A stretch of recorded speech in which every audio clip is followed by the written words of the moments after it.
Olá, meus queridos irmãos, minhas queridas irmãs, com grande alegria, iniciamos o nosso programa Testemunho de Fé. Aqui quem fala é o Padre Paulo Ricardo e quero acolher você para este momento em que nós iremos refletir a respeito da Palavra de Deus que a Igreja proclama a cada domingo. E nesse domingo nós estamos celebrando o 19º domingo do Tempo Comum e a Igreja proclama o Evangelho de São Mateus, no capítulo 14, versículos de 22 a 33. Trata-se daquele evangelho em que Jesus caminha sobre as águas, né? E o Evangelho de São Mateus tem um episódio especial dentro deste acontecimento, que é o fato de que não somente Jesus caminha sobre as águas, mas ousadamente São Pedro pede para caminhar. Jesus o concede, mas no meio São Pedro vacila e afunda. É resgatado pelo Cristo e então termina aquele episódio, aquele acontecimento. Bom, a primeira coisa que eu gostaria de tratar bem rapidamente, sem me delongar, porque é importante mais a reflexão espiritual que nós iremos fazer, é o fato, eu quero atestar aqui no início do programa, o fato de que eu creio profundamente que este episódio aconteceu realmente, historicamente. Ou seja, eu não acho que isso aqui seja uma invenção literária. Por que eu não acho que seja invenção literária? Bom, número um, por causa da tradição da igreja, que é longuíssima, mas também por causa de dois argumentos, pelo menos dois argumentos científicos, que é o fato, primeiro, da múltipla atestação e o segundo, da descontinuidade. Múltipla atestação pelo seguinte, veja só. Este episódio de Jesus caminhar sobre as águas é um episódio que é atestado por 3 evangelistas. Se fosse Mateus, Marcos e Lucas, todo mundo diria, mas são os sinóticos são sempre, tem muita coisa igual. Mas não é. É Mateus, Marcos e João. E é uma coisa raríssima que João tenha um episódio que se encontra, né, quase idêntico nos evangelhos sinóticos. Então, Mateus 14, Marcos 6 e João 6 atestam Jesus caminhando sobre as águas. E isso daqui nos leva a crer que realmente é algo arraigado solidamente na história. Segundo argumento, é o fato, eu creio que é histórico, porque São Mateus, que tem um conteúdo especial que só ele encontrou a respeito do apóstolo São Pedro, ele que diz que São Pedro é a pedra sobre a qual edificaria a igreja, etc, etc, ele não iria apresentar esse episódio de Pedro afundando nas águas se não fosse algo histórico. Ou seja, se São Mateus atesta que Pedro é pedra e a igreja vai ser edificada em cima dessa pedra, não faz sentido nenhum que o mesmo São Mateus invente uma história de Pedro afundando nas águas. Porque isso é exatamente o contrário da pedra, ou seja, se tem um lugar que você não pode construir nada é em cima da água, o negócio afunda mesmo, e ali ele afunda porque não tem fé. Então, é evidente que nós estamos diante de um fato histórico, mas eu estou gastando tempo aqui, bobamente, para argumentar com vocês que isso é um fato histórico, por 2 razões. A primeira é porque eu sei que tem gente que estuda teologia, que segue o programa e certamente iria levantar essa objeção. Mas a segunda razão é porque eu vou fazer uma interpretação mística desse evangelho. E ao fazer uma interpretação espiritual e mística do evangelho, algumas pessoas podem achar, o Padre Paulo está escapando pela tangente, ele está interpretando assim porque ele acha que o negócio não aconteceu. Não, aconteceu sim. Só que, como diz a Constituição Dei Verbum do Vaticano II, Jesus não se revela somente em palavras, como, por exemplo, ele se revelou no Sermão das Parábolas, no capítulo 13, mas ele se revela também em acontecimentos e gestos. E exatamente aqui nós temos, né, um acontecimento e os gestos de Jesus que querem nos revelar algo. Por isso, quando Jesus faz algo, é porque ele está pensando em nós hoje. Ele pensou em mim e disse, um dia o Padre Paulo vai ler esse evangelho e ele precisa receber uma lição. Eu preciso ensinar ele Porque você, nós temos um momento de crise de nossa vida pessoal. A igreja passa por momentos de tormento, etc, etc. E nosso Senhor quer aqui, né, nos iluminar para que nós, nesses momentos de trevas, né, de noite escura, poderíamos dizer, dos sentidos, nós tenhamos a luz da fé, que realmente nos esclarece e que nos torna firmes, né? Então, vamos lá. O que é que Jesus está nos ensinando? A primeira coisa é notar que tanto o Evangelho de Mateus como o Evangelho de Marcos atestam que Jesus subiu a montanha para rezar. Ou seja, Jesus manda no barquinho os seus apóstolos e os manda num ambiente absolutamente inóspito, entendeu? O negócio aqui é como ovelhas no meio de lobos. Veja, Jesus faz com que os apóstolos embarquem num ambiente inóspito, que é o mar. O mar, na Bíblia, é sempre considerado como um símbolo do mal, da maldade, por causa da soberba, das suas ondas, e por ser um ambiente inseguro, um ambiente, digamos assim, agressivo, perigoso. Não somente ele embarca, eles colocam os seus apóstolos na barca da igreja, lança este barco num mar, mas lança e faz isso de noite, entre tantos horários que Jesus podia escolher para atravessar o mar, vai atravessar o mar de noite, mas que isso tem cabimento. E ainda larga os apóstolos sozinhos, não. Mas Jesus, você não vem com a gente? Não, eu vou ali rezar. Mas, pera lá, tem certeza? Então coloca os apóstolos de noite no barco e as condições meteorológicas não eram também as mais favoráveis, ou seja, o vento era contrário. Então parece que é um complô, né? O negócio está tudo contra. É mar, é de noite e é vento. Mas a primeira lição que nós temos é que quando nós vivemos momentos de crise, seja crise pessoal, seja uma crise de uma fase da história da igreja, porque a igreja já viveu inúmeros momentos de crise na sua história, nós temos uma certeza consoladora. E a certeza que Jesus está no monte, ou seja, ele está no santuário celeste, ad interpellandum pro nobis, como sumo e eterno sacerdote, como diz a carta aos Hebreus. Jesus está intercedendo por nós. Mas não é consolador nós sabermos isso? Veja, o Evangelho de São Lucas, ele fala de um diálogo entre Jesus e São Pedro. Esse mesmo Pedro que está afundando aqui nas águas. Jesus diz: Pedro, Pedro, Satanás pediu, né, para vos peneirar como o trigo. Eu, porém, rezei por ti. Tu, quando voltares, confirma teus irmãos. Confirma na fé os teus irmãos, né? Poderíamos nós acrescentar. Então vejam, é interessante, Jesus diz, eu orei por ti, Jesus reza. E quando Jesus olhou lá para o rosto de Pedro e disse, eu orei por ti, ele estava pensando em você. Estava pensando em mim. Eu orei por ti. Paulo, Padre Paulo Ricardo, Satanás pediu para te peneirar como o trigo. Eu orei por ti. Põe aí o seu nome. Saiba, Jesus rezou por você, está rezando por você para que você resista no momento da provação e do desafio, que é exatamente o que os apóstolos estão vivendo aqui nesta travessia do mar. Pois bem, o mar da história é um mar inóspito, é um mar que não nos dá muitas garantias. E, no entanto, nós sabemos que Jesus reza por nós. E no momento mais dramático, no momento de maior dificuldade, lá pelas 3 da manhã, quando as trevas são mais espessas e quando o vento é contrário, Jesus aparece. O segundo ponto que a gente pode tirar para a nossa vida espiritual é que esta aparição de Jesus, ou seja, a presença de Deus, ela não é inicialmente consoladora. Ou seja, no meio do sofrimento, Deus não é necessariamente compreendido pelos seus amigos.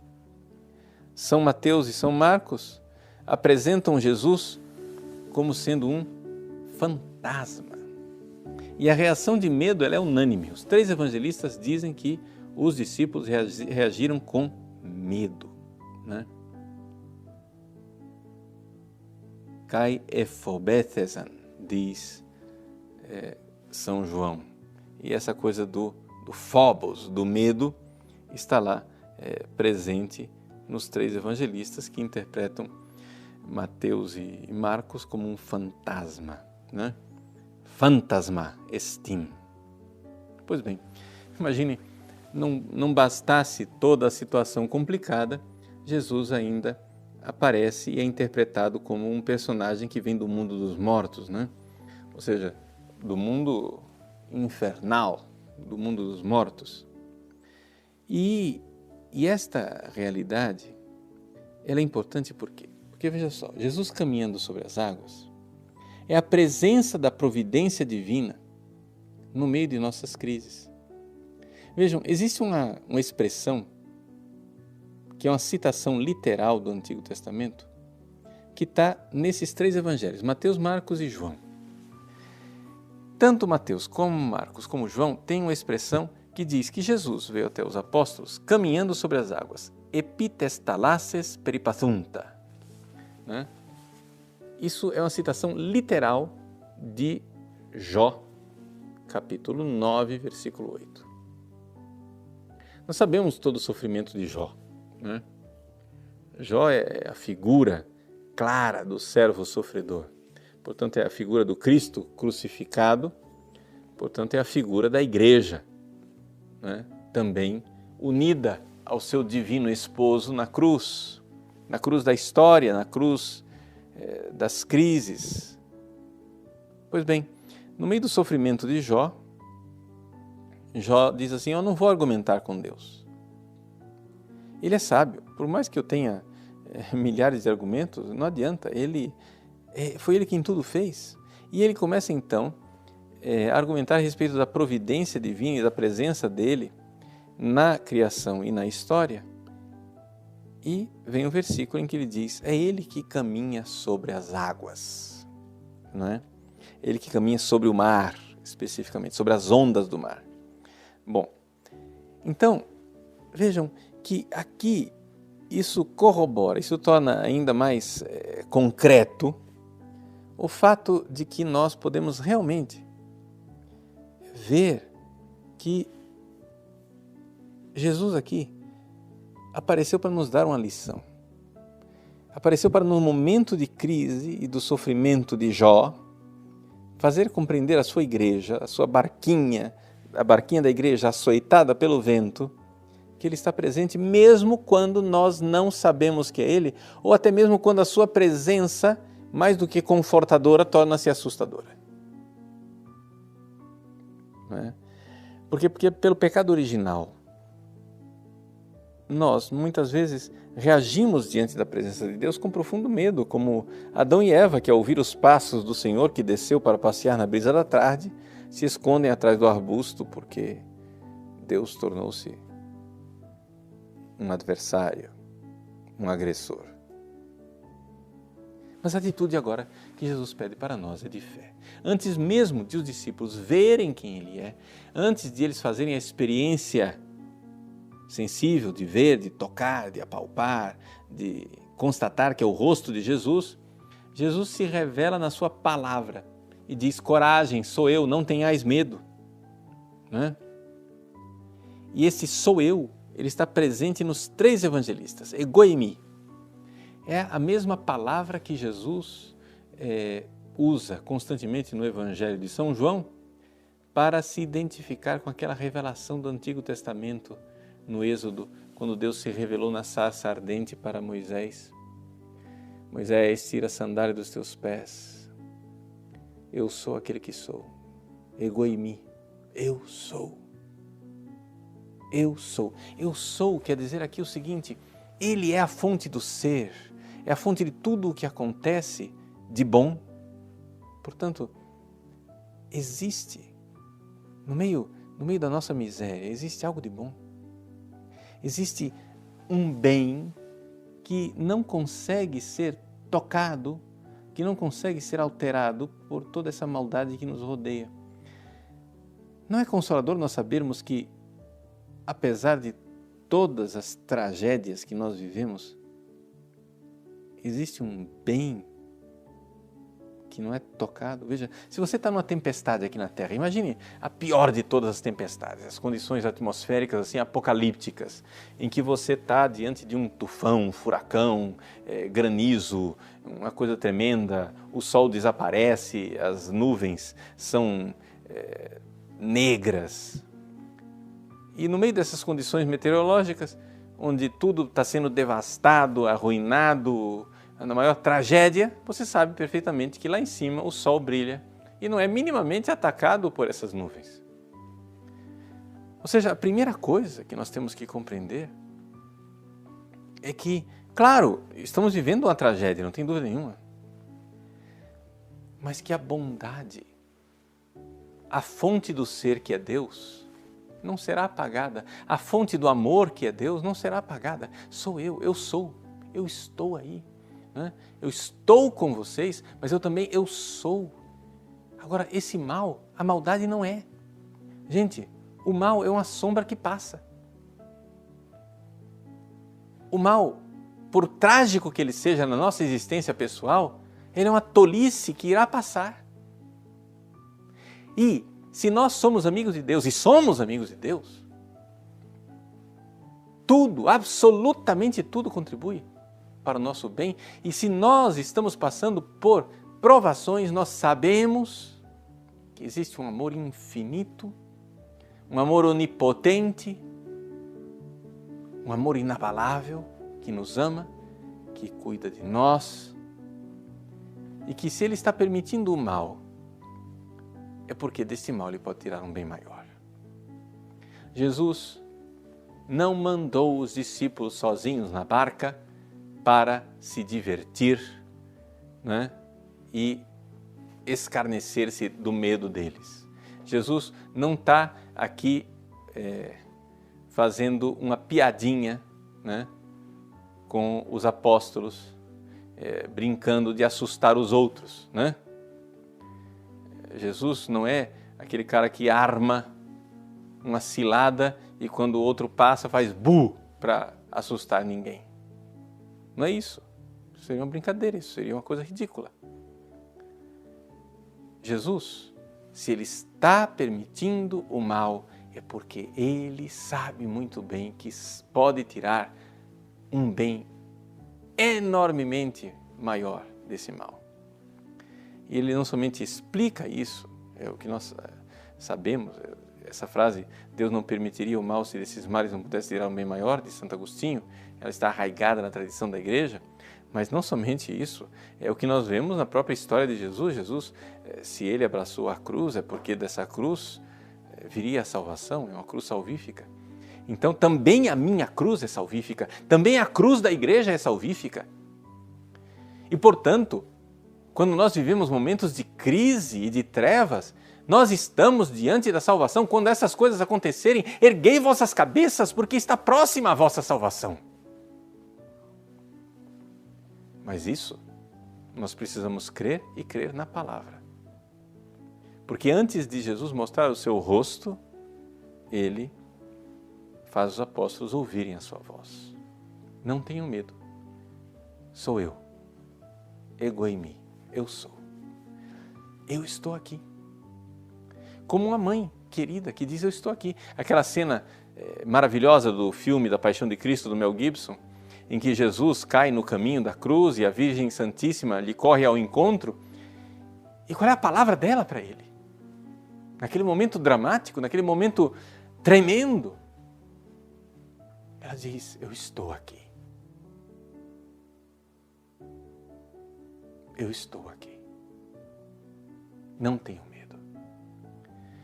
O teólogo padre Joseph Ratzinger, na sua introdução ao cristianismo, ele diz que o medo é medo de solidão, medo de uma ausência, medo de desamparo, Então, se nós temos medo, é porque nós temos uma experiência de solidão e de desamparo.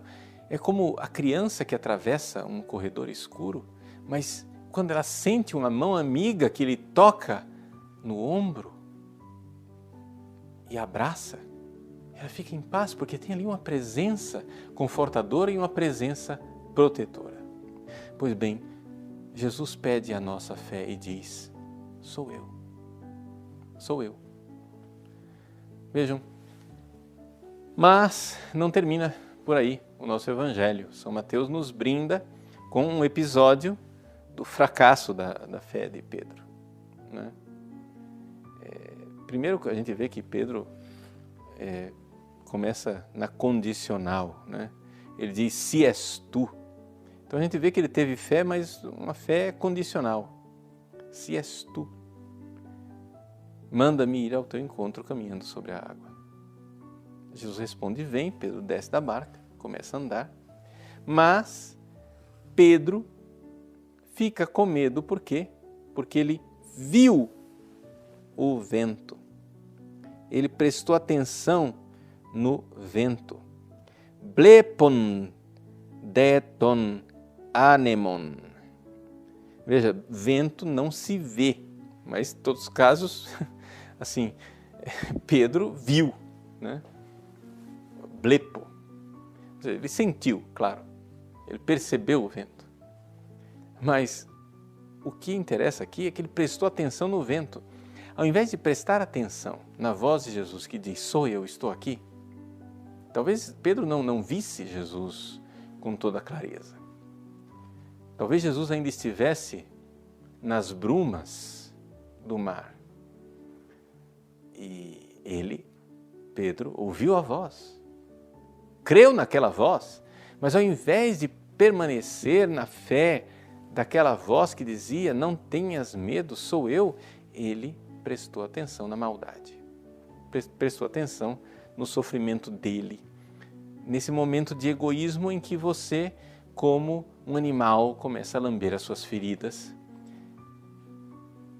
de forma vitimista.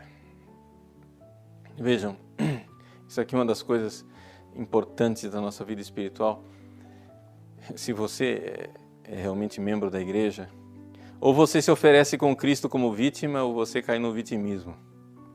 Uma coisa é ser vítima, salvadora, num holocausto de amor. Outra coisa é ser vitimista e ficar como um cachorrinho ferido lambendo suas feridas, né? Pois bem, mas pelo menos São Pedro soube rezar. E ele então grita e diz, Senhor, salva-me, salva-me. Essa confiança. No Dies Irae, que é um hino que se cantava, né, na missa de Requiem, no rito extraordinário, se canta ainda, né, e que depois do Concílio Vaticano II ficou na liturgia das horas, na última semana do ano litúrgico. Existe uma estrofe que diz assim, Rex tremende Majestatis, qui salvando salvas gratis, salva-me, fons pietatis. Ó Rei de tremenda majestade, que salvas de graça aqueles que devem ser salvos, salva-me, ó fonte de piedade.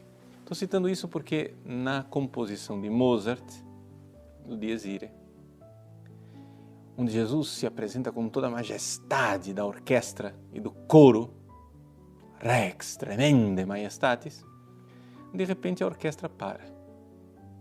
E uma vozinha tênue, uma vozinha fraca, diz, salva-me,